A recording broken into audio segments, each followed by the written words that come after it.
Boro fans, it's Joe from Boro Fan TV, and this is the preview for the upcoming game on Saturday the 13th of April with a 3 p.m. kick-off as the Boro take on Stoke City in the Scarlet Championship at the Riverside Stadium. For Boro fans, it's our last home game of the season, or maybe not, as we're still having a chance of getting into the playoff places after we capitalised on our game in hand last time out with a 2-0 win against Cardiff City at the Riverside, which puts us, just 2 points off the playoff positions. Obviously, there's a big game tonight, which I will mention in a bit. But it certainly keeps us in touch with the playoffs. We got off to a good start in the first half, and we were rewarded with a pinpoint finish from Marcus Tavernier. And it was a good strike as well into the bottom corner to make it 1-0. Goalkeeper Emerson and transfer. Good set of play from both like Howson and Balogun for the goal. Howson in particular played absolutely well in that game. Then there was a couple as well. Dyke-Steele played well. Bamber played well. Even McGree played well as well, which was obviously good to see. Every member of the team played well, including Daniels.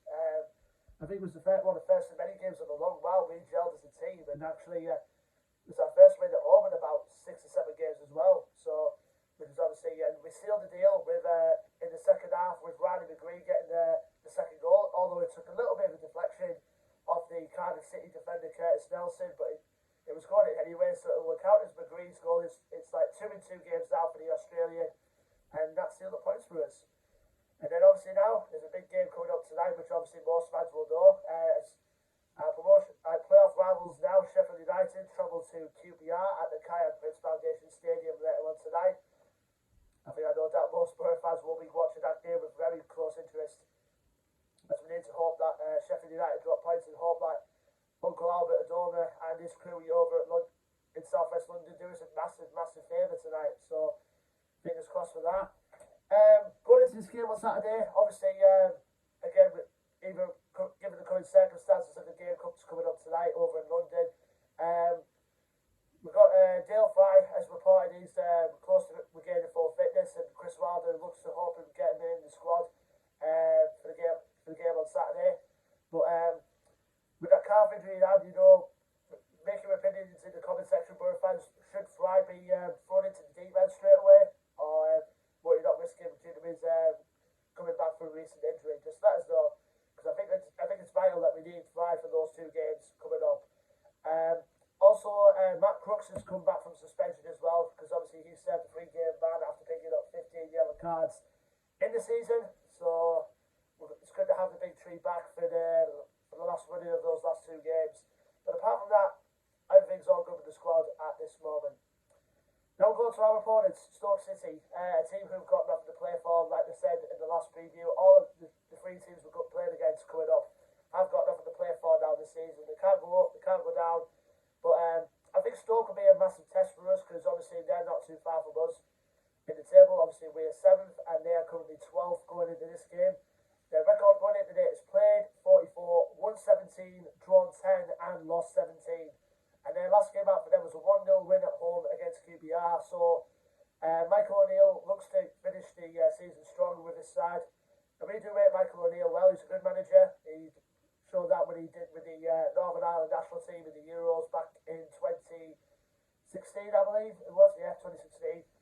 So he's a decent manager nonetheless, and he's got a good strong squad there. But I think what's caused the problem for Stoke, I think, this season, because they were in there challenging for the playoffs as well, but they had a severe bad luck in terms of injuries, which obviously ended having an inconsistent run of results in the running of the season, which obviously leads them down to them having nothing to play for now this season. So, big one for Stoke, but obviously it is what it is.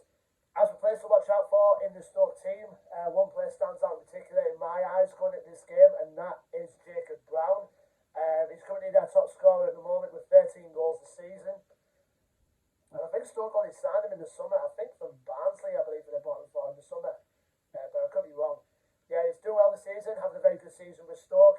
Only recently, he's been heavily involved internationally as well. He's given his first couple of caps for Scotland already. So, he's a very good player. I think he's plays like a number 10 role, but he more reverted to being a striker recently. So, Jacob Brown is definitely one to watch out for in terms for us. And they've got a very heavy forward line to choose from. Do Stoke. You've got the likes of Josh Maja as well. Stephen Fletcher, Sam Clucas, Tyrese Campbell, who we know can cause a threat. And they've got very workhorse type players as well, like Joe Allen, for example, and Romain Sawyers as well in the holding midfield line. Josh Timon as well as one coming from their academy, I believe. And they've got a good back three defensive line as well, the same as us. Phil Jagielka, who recently came into the club after leaving Derby in January. The 39-year-old defender's done well since he came to Stoke. Also Taylor Howard-Bellis as well, who's on loan from Manchester City, who's coming into defence as well as Joe Bersick. I think both of them are current England under-21 internationals as well. Joe Bersick is one of them pretty good up-and-coming young goalkeepers in this country as well. So they're very good unit at Stoke, but I think the inconsistent run they had would definitely halter their chances of getting into the playoffs this season. So that's why they've got now to play for now this season. But they're still a dangerous team to play against.